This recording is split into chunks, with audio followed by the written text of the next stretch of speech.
So here we are, the first game in the league, and this is a keepable hand. We are on the draw. This looks fine. So let's see how we do. They're on a mull to 6. Steam vents. Some is it deck. This could be all kinds of things.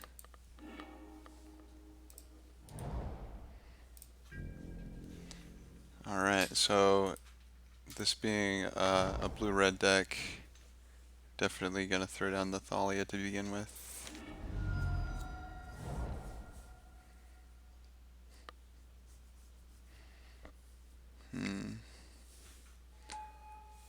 Thing in the ice.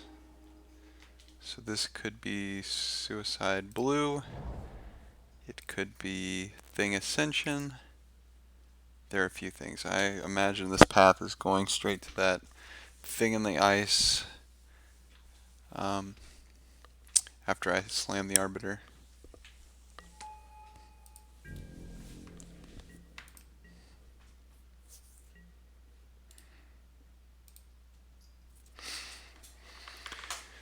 So, let's see. I'm not terribly worried about this thing in the ice. There's the lightning bolt. Okay. So now's the opportunity. So we are going to go ahead and play the Leonin Arbiter. Oh, damn. I just fucked that up. No, I didn't. And then we will path this thing in the ice here.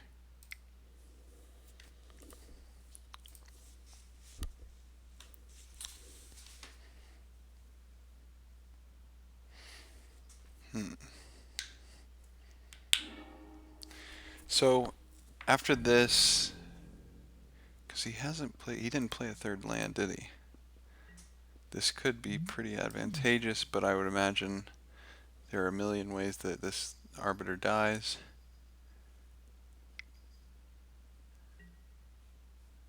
So it looks like we're playing Thing Ascension. Or I guess Suicide Blue also plays this, maybe? I'm not sure. There's another thing in the ice. Okay. Well, we can use Flicker Wisp to reset the counters on this thing in the ice. Let's see if we can trick him here.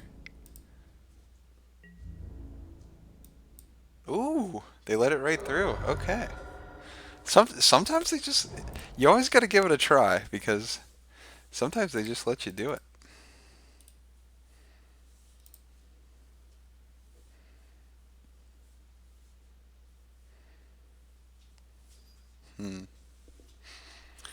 So Burmaz is pretty cool here because he survives pretty much all red base removal that they have besides maybe Flame Slash. And like I said, as long as we don't get countered here, Flicker Wisp will reset Thing in the Ice, so we won't have to worry about him flipping anytime soon. As long as he doesn't counter Flicker Wisp, that would be very troublesome. So now he's gonna know we have it.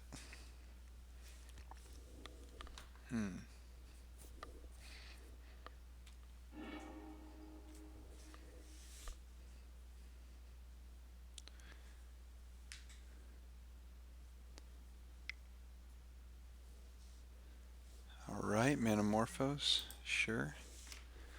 Thalia is just so good against this deck. I mean, if he didn't have a removal spell right there with the lightning bolt, you can see just how incredibly powerful spell-based decks are. Oh man, he's flipping this thing right now. And this is going to slam us for an incredible amount.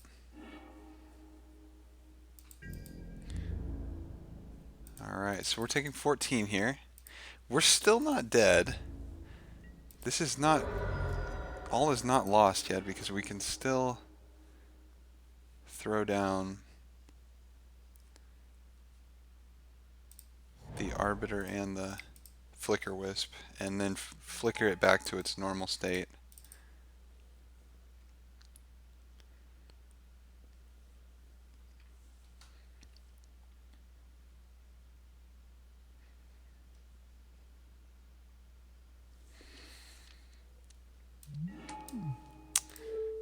Right. So this will put us back to another 0-4 wall, unfortunately. So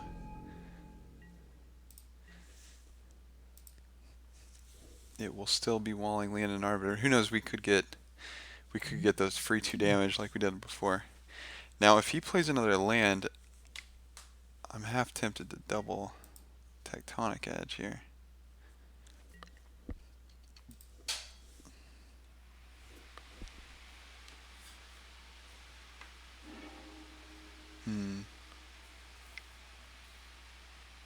Is he trying to flip it again? Oh man, if he can cast 4 spells again. Oh, that would be pretty terrible.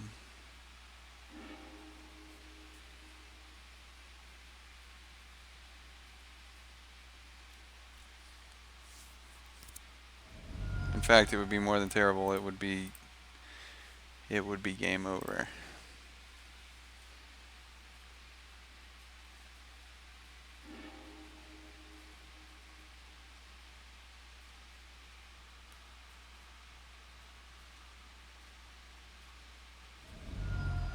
Man, that's crazy.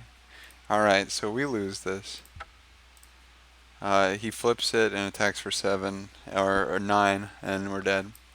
So that was pretty crazy. He was twice able to just kill our, or flip that damn thing in the ice. So red base removal is coming, so we're going to bring in Burnt and Forge Tender. I want to bring in a Dismember over a Path because it's just going to kill a thing in the ice for free without giving them a land. Rest in Peace is fine because they're going to try to maybe recur spells. I would imagine they do. I'm not actually terribly familiar with this deck, but let's see. Perhaps we keep the 4th Path in just because we're worried about their creatures. I don't think they win off of anything but their creatures, so let's keep that in.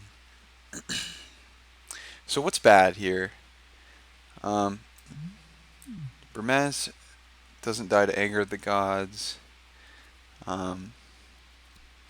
Anything with First Strike is really good against Kiln Fiend if this is Suicide Blue. So Thalia and Blade Splicer look great in that sense. I want to keep Aven Mind Sensor, Flicker Wisp. This is tough. So maybe we can take out the Sarah Avengers here. And then also some Selfless Spirits. You know, I'm not sure. That could save us from a board wipe, but I'm having trouble thinking about what we really want here. And I think we can shave maybe a Restoration Angel because we are worried about just dying too quickly. I don't think that's right, but we'll roll with it and see how we do. And this looks fine because we have a Leon and Arbiter threatening to destroy their lands and stifle their fetch lands.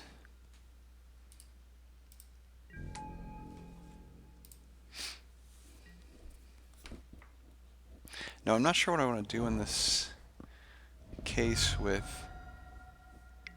I don't know if I would just want to roll him out on turn 2. Because if I do, he's just susceptible to all removal. And then we won't be able to strip mine their land with Ghost Quarter. So I'm contemplating just holding it. You know what would be just the best top deck right now is a Thalia. Selfless Spirit is not bad also. So let's just play the Selfless Spirit. I just really don't want to throw this Leonin Arbiter out where it's public enemy number one and it just takes a lightning bolt. I'd rather punish them for making moves on the next turn.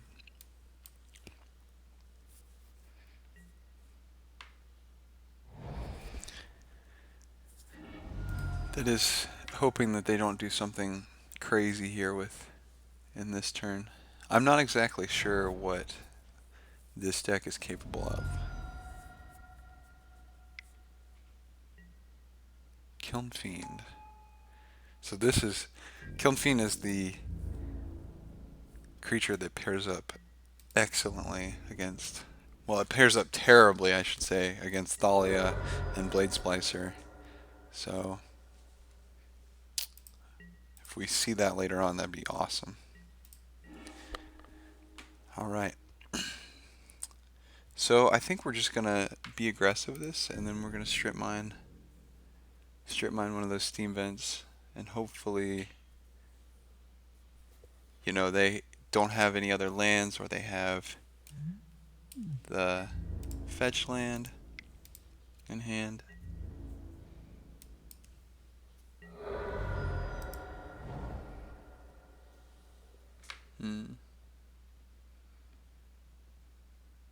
Yeah, I guess we dump it off the vial just in case we have to activate the Mutavault in an emergency.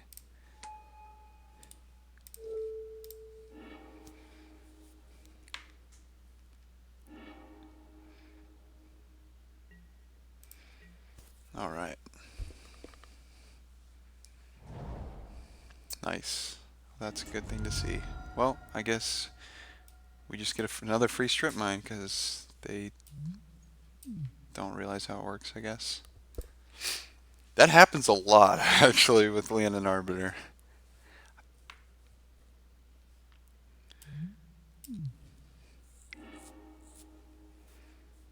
Alright. So this is fine. I don't think I want to block with anything in particular. I mean, I could block with the Mutavault.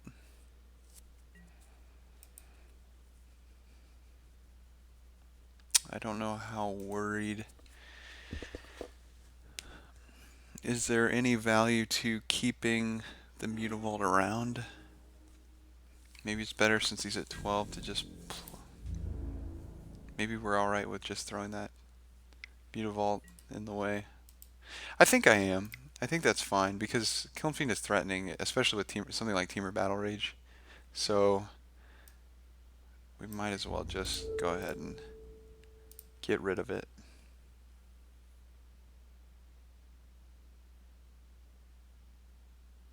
Unless there's a mutagenic coming. Okay, that's good.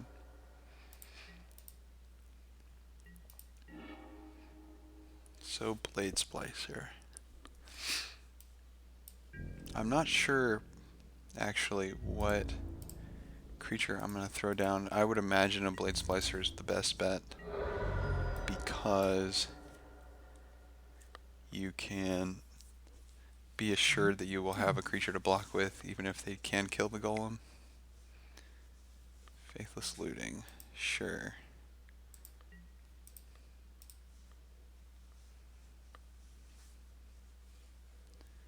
So what are they discarding?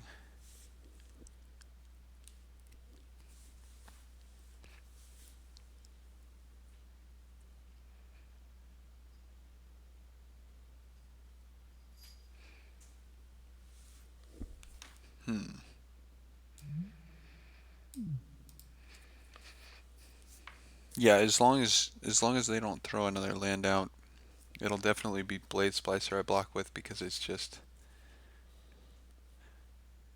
first strike means death for this Swift Spear unless they have another spell. So they dropped Sleight of Hand and Manamorphose. Okay, so they're not attacking. So if that's the case, I think I'm gonna run out Brimaz actually. Is that the best choice? Yeah, I guess the damage that we're going to do is the same.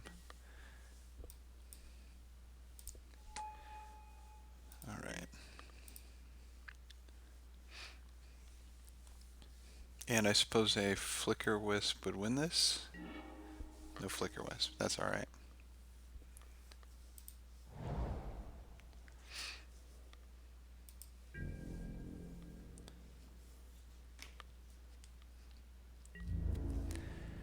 Alright. We're just going to get in here. They'll very likely block the token. Nope, they decided not to. Alright. That's fine with me. So they've given, so far, we've seen in 2 games, we got a free attack off of Land and Arbiter when they could have blocked with the... Well, they're doing it again. Damn. This is... You can't get a land off of this because of Land and Arbiter. Alright, well, whatever. Maybe they knew that and they did it to show that they couldn't grab the land. So maybe actually, now that I look, I should bring this Relic of Progenitus in. The Sun Lances seem fine, except for Thing in the Ice. They don't kill Thing in the Ice. They kill Kiln Fiend and they kill Monastery Swift Spear, but they do not kill Thing in the Ice, and that's almost deal breaking to me. I think that Thing in the Ice is public enemy number 1. Where the Swift Spears and the Kiln Fiends are manageable. So I think our 5 removal spells in 4-path exile and dismembers are enough, but I could be wrong on that. We'll just ship it the way we have it and see what happens. So we're on the draw, and man, I would love to keep this. I would love to keep this. If I had a scry, I would probably keep this on 6 minus something. Minus not the land, Thalia, or Burrington Forge Tender. But it's just too risky to keep otherwise, I think. And they're on a mulligan too, so we can safely mulligan pretty aggressively. And this just looks great because we have Thalia. So let's keep. And I'm going to bottom that because we want to land. And what did they do with their scry? They put a card on top. But are they going to ship it away with this Bloodstained Mire? I guess we'll find out.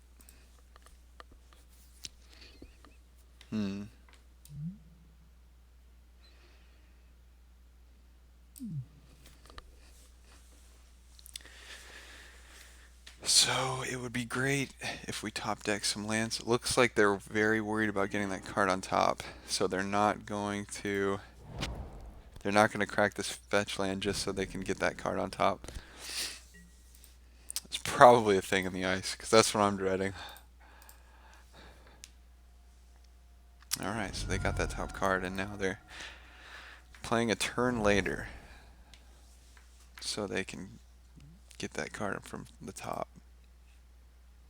I wonder what it was. So sleight of hand, I guess we don't need to worry about scries if it's sleight of hand.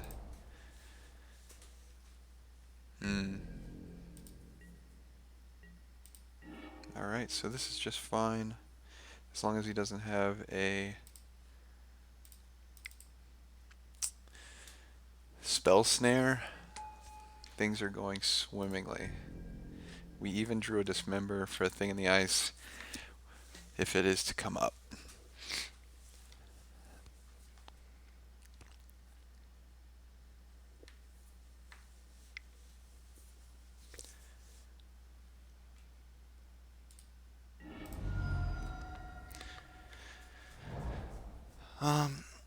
I'm not really terribly worried about anything right now. It looks like well, there's the bolt.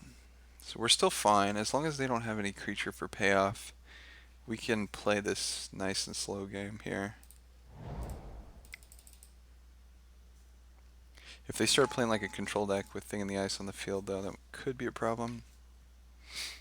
But I think right now we're just doing fine. And we have this Tectonic Edge for our 4th land, so that means we could either hold up Restoration Angel or just blink it right away while he's tapped out. So we can get a ton of value off this Blade Splicer. What we could be worried about is something like Anger the Gods, though. But it won't kill Restoration Angel. We'll have to see. So there's the thing in the ice, and that's fine. So I think that changes the game plan a little bit. They didn't play their second land, or their third land, I should say. Um, Now I want to dismember this as soon as possible. If I dismember it and then play the Blade Splicer, I am risking an Anger the Gods really bad. But since I saw that he didn't hit the third land, I think that that's all right. I think I'm just going to play aggressively and see if I can just kill him before he can stabilize or start accumulating additional lands. So let's do that. Let's kill this.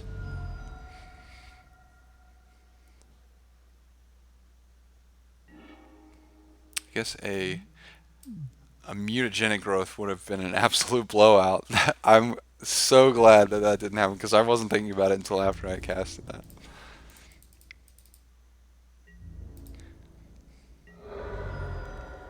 I guess maybe a better choice for that would be to swing in with the Golem and the Blade Splicer and then have him block with it and then go for the Dismember. That way that mutagenic wouldn't have been a problem. Man, that would have been terrible. So there's the Kiln Fiend, which is just fine because these first strike golems are pairing absolutely great with this Kiln Fiend. Oh man. So this, we are looking absolutely great right now. We can swing for a whole bunch. Not necessarily lethal, right? 2, 6 is 8, and 10. 10 out of 12. We have 10 power on the board. So if I swing with the Mutavault, I guess it doesn't change the clock that much unless he blocks with the Kiln Fiend. But I really want to just, I think I do just swing with these two golems.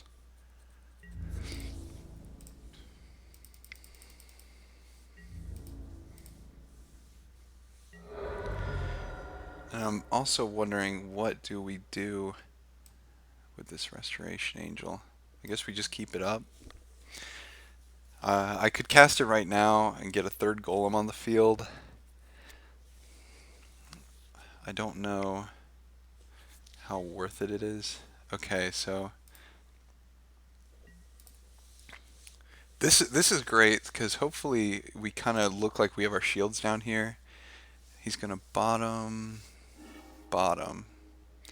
We look like we have our shields down here.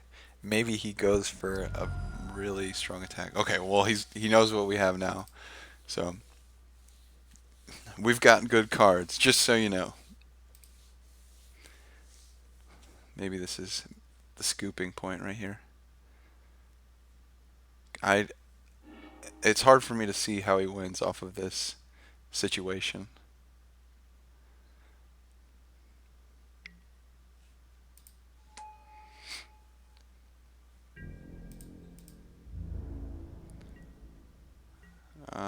Alright, so he's tapped out. I'm just going to blink this Blade Splicer. We can even path one of these guys, just in case. But I guess it's not necessary. And activate a Mutavault. We got lucky that he kind of got stuck on 2 lands. Alright, we win. So that went really well. I'm not sure how the normal matchup goes with that, but that looked pretty good. As long as they don't really have a thing in the ice to profit off of, we're probably doing alright. Alright, so